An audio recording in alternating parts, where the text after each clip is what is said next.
အားလုံးပဲမင်္ဂလာပါဒီနေ့ဗီဒီယိုလေးမှာတော့ဒီနေ့စကောလာနဲ့ပတ်သက်ပြီးတော့တင်ထားတဲ့ဗီဒီယိုအောက်မှာမေးထားတဲ့ comment လေးတွေကိုပြန်ဖြေပေးတော့ပါမယ်ပထမဦးဆုံးကကြတော့သူကဘလို့သွားရမလဲဆိုရင်ဒီနေ့စကောလာနဲ့ပေါ့နော်ဘလို့သွားကျင်တဲ့လူတွေရှိရပေါ့နော်အဲ့ဒါနဲ့ပတ်သက်ပြီးတော့အရင်ဆုံးဖြေပေးမယ်ပေါ့နော်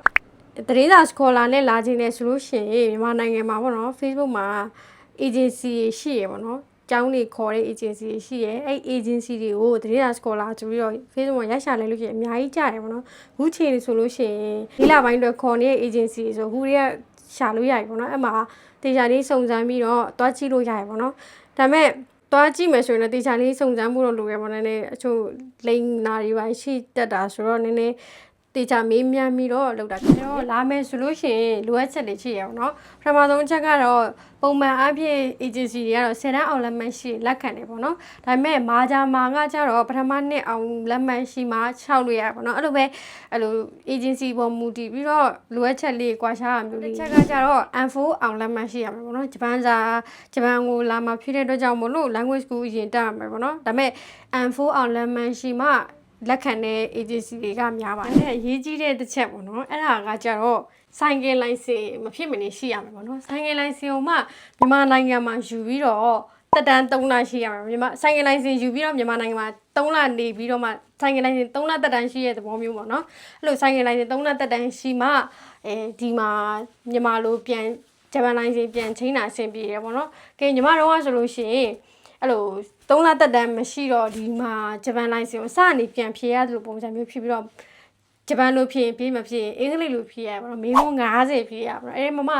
45မှတ်ရမှအောင်တယ်အရန်ခက်တယ်လို့ပြောလို့ရတယ်ပေါ့နော်ညီမတို့ကဆိုလို့ရှိရင်ပထမဆုံး3ခါဖြေရကြာတယ်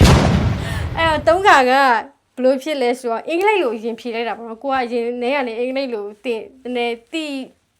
ဘာလဲနားလေပြီးသားလို့ယူဆရတဲ့အတွက်ကြောင့်မလို့အင်္ဂလိပ်လိုဖြေလိုက်တယ်ဒါပေမဲ့3ခါဖြေ3ခါလုံးကြာတယ်ပေါ့နော်အဲ့တော့ဘာဖြစ်လို့လဲဆိုတော့ဂျပန်မှာ3နဲ့အင်္ဂလိပ်စာကပေါ့နော် Google Translate ကနေဓာတ်ရိုက်ပြန်လာတဲ့ပုံစံမျိုးဖြစ်ပြီးတော့နည်းနည်းနားလည်မှုလွဲသွားတယ်လို့ထင်တယ်ပေါ့နော်အဲဒါကြောင့်မလို့နောက်ဆုံးတစ်ခေါက်ဂျပန်လိုဖြေတဲ့အခါမှာတော့အောင်သွားပါတယ်တော်သေးရပေါ့နော်၄ခေါက်မြောက်မှအောင်သွားအဲဒါကြောင့်မလို့ကဲကိုကမြန်မာလိုင်စင်ရှိတယ်တက်တန်းနဲ့3လရှိရဆိုလို့ရှိရင်ဒီမှာဂျပန်လိုင်စင်ပြန်ပြောင်းနေဆိုလို့ရှိရင်မြန်မာလိုဖြေလို့ရတယ်ပေါ့နော်မြန်မာလိုမှမေကုန်း10ခုပဲဖြေရပါတော့10ခုမှ9ခုအောင်9ခုမှန်လို့ရှိရင်အောင်တယ်ပေါ့နော်အဲကြောင့်မလို့အရေးကြီးဆုံးနဲ့မြန်ဆန်လိုင်စင်လိုချင်နေဆိုရင်တော့ဆိုင်ကယ်လိုင်စင်ချင်းချင်နေဆိုရင်တော့ဒီမြန်မာလိုင်စင်ကိုကင်ထားတာနောက်တစ်ခုကကြတော့ဆိုင်ကယ်လိုင်စင်ရှိထားရဆိုပေမဲ့ဆိုင်မော်မူတည်ပြီးတော့ဗောနော်ကိုကြားတဲ့ဆိုင်မော်မူတည်ပြီးတော့စပိန်နဲ့ပို့ရတဲ့ဆိုင်တွေလည်းရှိရကြအောင်ဘလို့အဲ့ဒါတော့ကိုယ့်ရဲ့ agency ကိုတေချာလေးစုံစမ်းပါနော်နောက်တစ်ခုနားလည်မှုလွဲနေရကကြတော့သတင်းစာ scholar ဆိုပေမဲ့သတင်းစာကျောင်းမှာတက်ရတာမျိုးမဟုတ်ဘဲနဲ့သတင်းစာ scholar ယူမယ်ပြီးရင်သတင်းစာလှုပ်တယ်ဗောနော်သတင်းစာပို့ရတဲ့လှုပ်တယ်ပြီးနောက်တစ်ခုကကျအဲ့ဒီသတင်းစာလှုပ်ရင်းနဲ့ကျောင်းတက်ရတယ်ဗောနော် language school တက်ရတာကိုပြောတာပါ language school တက်တော့သူတို့က